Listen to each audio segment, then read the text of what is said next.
کچھ خواب کچھ سوال ایسے ہوتے ہیں جن کے جواب اللہ تبارک و تعالیٰ کے سوا کوئی نہیں دے سکتا. میرا ایک ایسا سوال پھنس گیا تھا. وہ سوال پھنس گیا جناب شفاعت رسول صلی اللہ علیہ وسلم کے متعلق. بندے اڑ جاتے ہیں نا کبھی کبھی سوالوں پہ. سوال میرا اڑ گیا.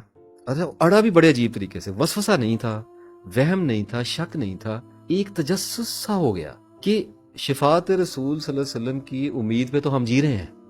اللہ کی رحمت کے بعد شفاعت رسول کا تو سب سے بڑا آسرا ہے ہمارے پاس. اب میں سوچوں کہ کیسے ہوگی شفاعت رسول.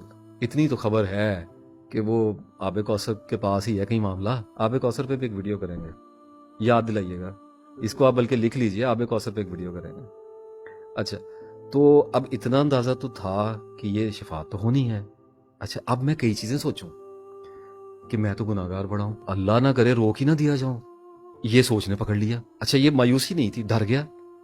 اور پھر میں سوچوں کہ اچھا میں گناہگار ہوں تو کون نہیں ہے گناہگار, تو پھر تو وہی ہے, انگلیوں پہ گنے والی رہ جانے ہیں. نہیں کسی نے تو کیا ہوتا نا گناہ, کوئی نہ کوئی تو کیا ہوتا ہے. کئی بندے پھر ٹھیک ہے, میں آپ کی اس پہ ہم نہیں جاتے. آئی ایکسیپٹ واٹ یو سے for the sake of subject. اچھا انسانوں میں بڑے بڑے اونچے انسان بھی پیدا ہو گئے جناب.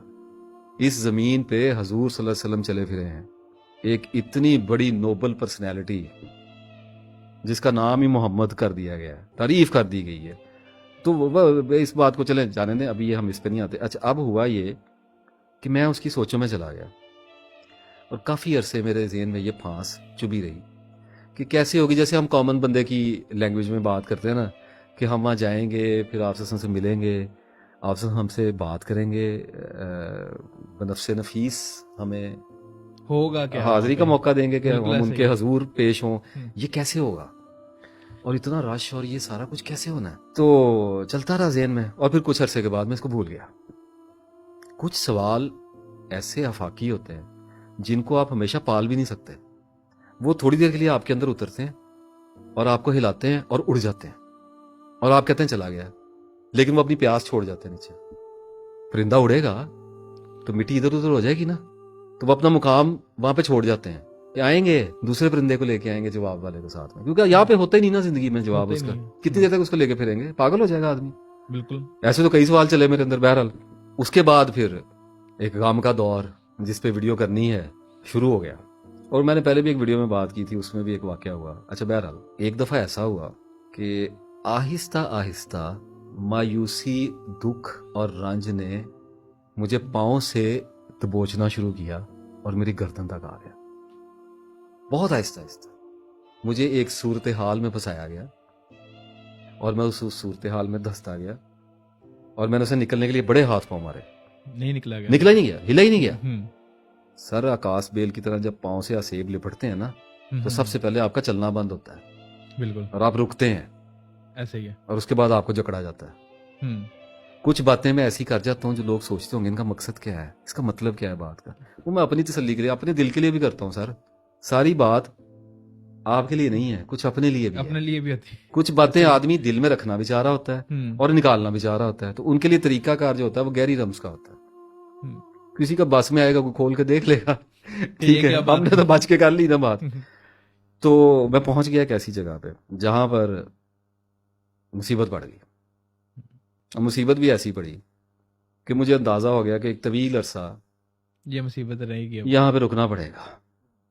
عادت ڈال لو بھائی, رنج سے خوگر ہوا انسان تو مٹ جاتا ہے. رنج ہے, مشکلیں اتنی پڑی مجھ پر کہ آسان ہو گئی, ایسا شعر تھا غالب کا. آسان تو ایسے ہوتی ہیں کہ بس عادت پڑ جاتی ہے. چوٹ تو چوٹ ہے, وہ لگ رہی تھی. تو ایک رات لیٹا, بڑا رویا, پہلے جائے نماز پہ رویا, اس سے پہلے دوپہر کو شاید رویا, روتا ہی رہا اس دن سارا دن, بہانے سے روتا ہی رہا. وہ قرآن پاک کی ایک آیت ہے, وہ کون ہے جس کی طرف پھر تم چیختے اور چلاتے ہو.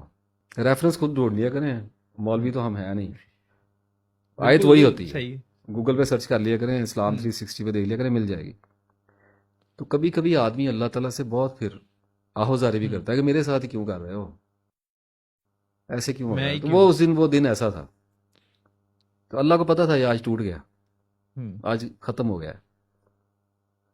تو میں سویا تو مجھے خواب میں حضور صلی اللہ علیہ وسلم کی زیارت مبارک نصیب ہوئی. اچھا زیارت کے بارے میں آپ کو ایک بات بتا دوں, میں اس پہ بات کرنے کا قائل نہیں. کچھ مخصوص حلقہ احباب میں بات ہو سکتی ہے, علم والوں سے بات ہو سکتی ہے, اپنی ماں سے بات ہو سکتی ہے، اپنے باپ سے، یا کسی بھائی بہن پہ بہت اعتماد ہے تو آدمی اپنے دل کا حال کہہ لے. کہہ لیں ایسے ہی. اصول اس کا یہ ہے کہ پوشیدہ رکھیں، اللہ کا شکر ادا کریں کہ زیارت ہو گئی. زیارت ہو گئی ہے، کیونکہ اس میں کوئی اپنے عمل کا تو دخل ہے نہیں، ہوں. نصیب کی بات ہوتی ہے.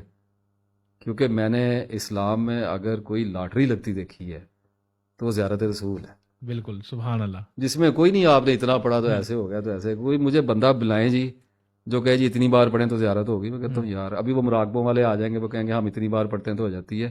وہ تو میں بھی پتہ نہیں کیا کچھ دکھا دوں گا. میں ایک بڑی سیدھی بات کر رہا ہوں کہ ایک عام آدمی ہے، نماز پڑھتا ہے، قرآن پڑھتا ہے، تسبیح کرتا ہے. اب اس کے کنٹرول میں کہاں ہے کہ زیارت تک پہنچے جناب؟ آپ بادشاہ سے خود مل سکتے ہیں جب تک بادشاہ آپ کو بلائے نا. بالکل ایسے کوئی پاسبلٹی ہے؟ نہیں. ترلا ہی ہے. فارشن ڈلوائی جائیں گے، آوازیں دی جائیں گے، رابطہ کیے جائیں گے. جب حضور کی مرضی ہوگی تب آپ کو شرف ملے گا، شرف بازیابی عطا ہوگا. بالکل ایسے. اچھا، اب میں یہ بات اس لیے کر رہا ہوں کہ یہ بہت لوگوں کے کام آئے گی. یہ ویڈیو کرنے سے پہلے میں نے سوچا کہ میں یہ خوابوں والی ویڈیو میں اس کو نکال دوں. عام طور پہ تو مجھے پتہ نہیں ہوتا میں نے کہنا کیا ہے، لیکن ایک مرکزی خیال کا تو اندازہ ہوتا ہے. تو میرے ذہن میں زیارت رسول صلی اللہ علیہ وسلم والی بات تھی، تو میں نے سوچا رہنے دیتے ہیں. لیکن ابھی یہ بات کرتے کرتے جو فلو آیا اس میں یہ بہتر سمجھتا ہوں کہ میں یہ لوگوں سے بات کر دوں. اس میں میری ذات کو چھوڑیں، میں بھی گناہ گار ہوں، آپ بھی گناہ گار. جب حضور صلی اللہ علیہ وسلم نے فرمان جاری کیا ہے کہ آدم کے سارے بیٹے خطا کار ہیں، تو یہاں پہ اپنی پاکیزگی، اپنی تقوی ثابت کر کے ہم نے لینا کیا ہے؟ اتنا بڑا رسک تو کوئی نہیں کھیلنے لگا. کوئی بھی نہیں کھیلتا. تو بتایا اس لیے جا رہا ہے تاکہ بوقت ضرورت کام آئے گا. سمجھ آ گئی بات؟ بالکل آگے. ہوا یہ جی، آنکھ کھل گئی. اب کیسی ابتلا کے دور سے میں نکلتا ہوا خواب میں گھسا کہ زمانے بھر کے مصائب میرے پیچھے لپک رہے تھے، اور خدا خدا کر کے آنکھ لگی اور میں ایک مقدس خواب میں داخل ہو گیا. اب جب خواب کا اندھیرا چھٹا ہے تو میرے سامنے کیا تھا؟ میرے سامنے ایک ہاتھ تھا، ایک دستے مبارک تھا. بس یوں سمجھیے کہ میری آنکھ کسی کے پیروں میں کھلی. اور وہ کون؟ بڑا نصیب ہے اس وقت، نصیب عروج پہ گیا ہوا تھا کہیں. اللہ کی مرضی ہے، اشارہ کرتا ہے اس بد نصیب کا نصیب کھول دو. وہ کھل کے وہ گیا. اب وہ نصیب اس وقت عروج پہ، تو آنکھ کھلی. تو یوں سمجھیے جیسے کسی کے گھٹنے مبارک حضور صلی اللہ علیہ وسلم کے مطلب آپ تشریف فرما ہیں اور میں زمین پہ گرا ہوا ہوں اپنے گھٹنوں کے بل، اور میری آنکھ کھلی ہے. تو میری آنکھ ایک لمحے میں تیزی سے اوپر ہوتی ہوئی ہاتھ پہ آ کر رک گئی. آپ سے کا ہاتھ مبارک، دستے مبارک ایسے ہے. ٹھیک ہے، اچھا، اللہ اکبر. اب وہ جب نظر رکی تو کیا رکی؟ ایک شعور کے ساتھ رکی، ایک بجلی کے کڑاکے کے ساتھ رکی کہ میرے پورے خواب میں بھی ضروری عقل موجود ہوتی ہے. اچھا، obviously اس میں آگے نہیں جاؤں گا. اچھا، اب وہ اس وقت ایک ہی عقل تھی کہ یہ میرے نبی کا ہاتھ ہے. بس اس عقل کے سوا کون ناصر، کون سی دنیا. بالکل مکمل ترین یادداشت یہ تھی کہ یہ میرے نبی کا ہاتھ ہے.